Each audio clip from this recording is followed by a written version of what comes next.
I'm Riley Smith, and for the past 17 years, Coconut Grove real estate has been my passion.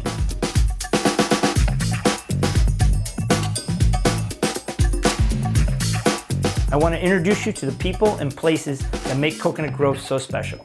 Welcome to my show.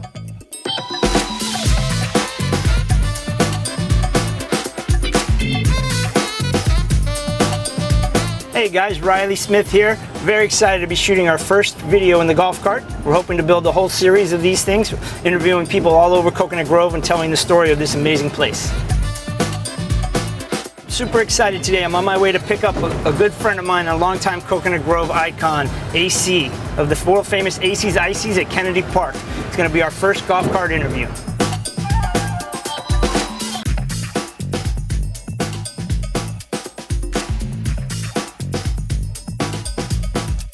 AC, you ready to take a ride, my friend? Hey Riley, let's do it. All right. How you doing today, AC? Doing great. Good. I wanted to tell you a story. I wanted to put out there. How did you arrive in Coconut Grove? Oh, in the 60s, I used to, I'm from Michigan originally, and I used to come to Miami Beach for vacations.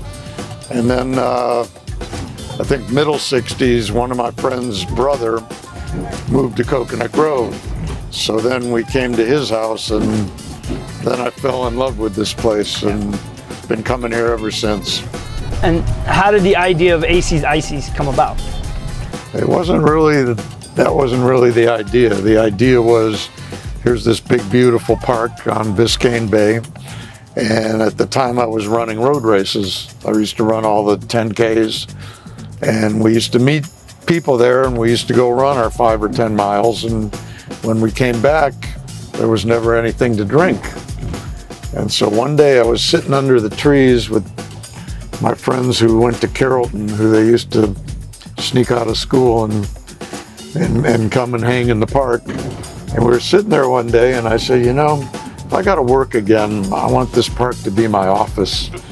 And, you know, they looked at me like, AC, come on, get real.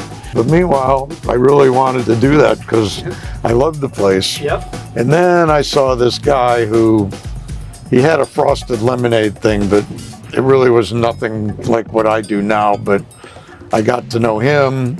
I kind of got to know what he did, and that, like I said, that began. I have a lease, exclusive lease for the park with the city, and it's been since 1978.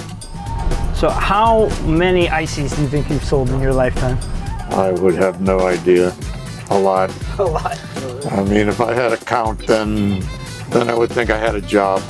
And if I thought I had a job, I wouldn't want to do it. Well, I think that's one of the beauties of you know what's happened in your life, right? You got to live out your dream right there in the park. I grew up as a kid coming there. I think I first met you when I was 8 years old, so almost 40 years ago. And you know, I still have such fond memories of riding my bike down there with my buddies. You know, my parents gave me a little freedom and coming and having an icy with you. Yeah. And young people will ask me, well, how do you do this, and what do you, and you know, because they're thinking of what they want to do in their future. And my answer is always, it isn't what you do, it's how good you do it. You pick something, and if you can do it better than anybody else, and you can make it last, consistent, you will succeed. And you know, it hasn't been easy, and it still isn't. No.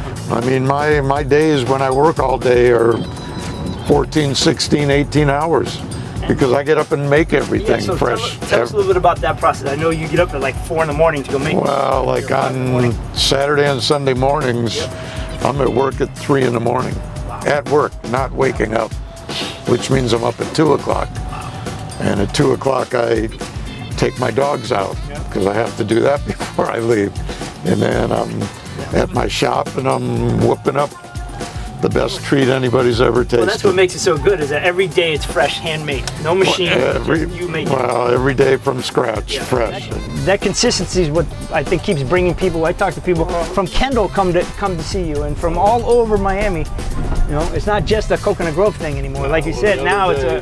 Right, somebody was standing in line, and they said, you know, I drove all the way from Homestead. and the person behind them said, Well, that's nothing. I drove all the way from North Carolina. Says this is my first stop.